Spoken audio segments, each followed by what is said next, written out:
Hi, how are you doing? My name is Taku from the Young Africa Network. The Young Africa Network, we create content to give you guys information to the opportunities and the situations around the world that you as Africans can take advantage of.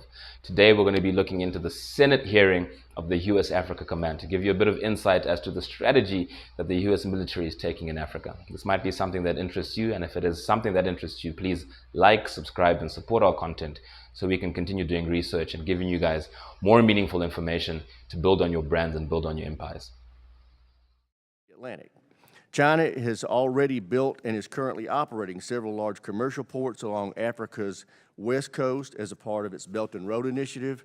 Unless the administration steps up, it's only a matter of time before the PLA is operating with impunity off the Atlantic coast. At the end of the day, it is critical for the U.S. to have a footprint on the continent. Even a little goes a long way. The same can be said of U.S. business investments. Africa is of vital strategic importance to the United States. We can't let China or Russia become the preferred security or business partner.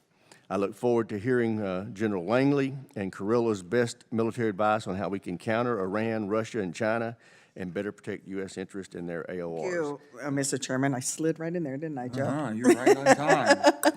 Good morning, General Kurilla, General Langley. Thank you for appearing today.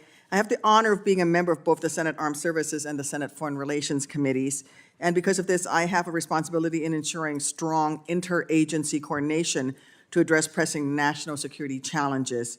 We continue to see increasing PRC investments in the CENTCOM and AFRICOM AORs that involve economic, diplomatic, and military activity.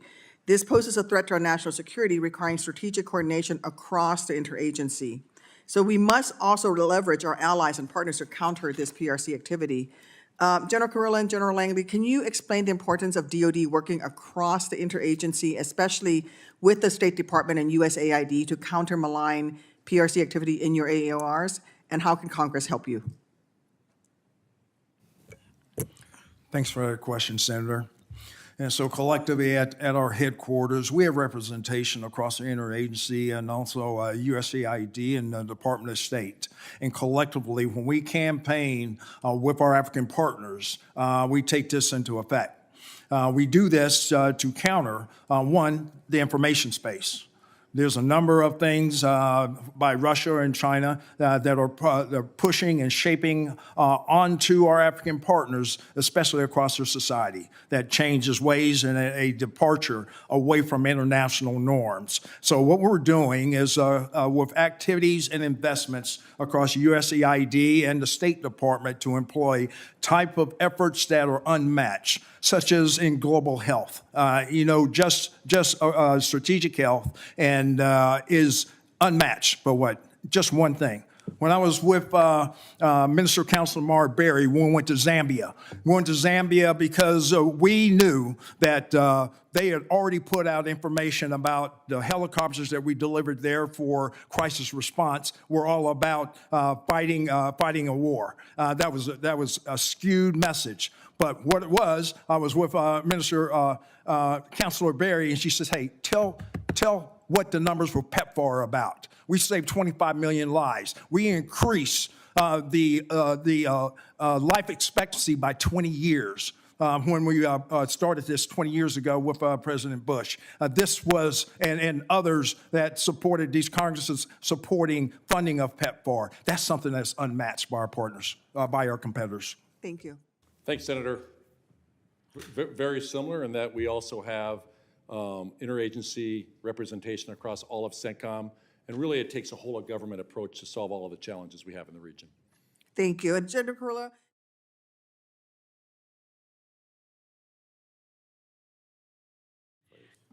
Thank you, and thank you, General Kurilla and General Langley, for your service and for being here this morning. And thank you for the maps. I love the maps the DoD gives us. Amen. And picking up on that, I thought it would be helpful for us to have a map of AFRICOM, and most of CENTCOM, I think, is in there, with respect to where we don't have ambassadors. I really appreciated both of you talking about a whole of government approach that you're doing in your areas of responsibility, because as you point out, there isn't a military solution. in these countries. And I wanted to show this map. You can see by the pins where we do not have ambassadors in Africa and also in Turkmenistan. So we have 8 open missions in Africa. The African Union in Zimbabwe, Nigeria, the biggest, most populous country in Africa, Cabo Verde, Djibouti, where, as Senator Wicker pointed out, the Chinese have a base, Liberia, Somalia, Burundi, and Burkina Faso also do not have an ambassador in Turkmenistan, in CENTCOM. So how important is it for us to have ambassadors in the countries where you're operating to help us move the missions that we have in these countries?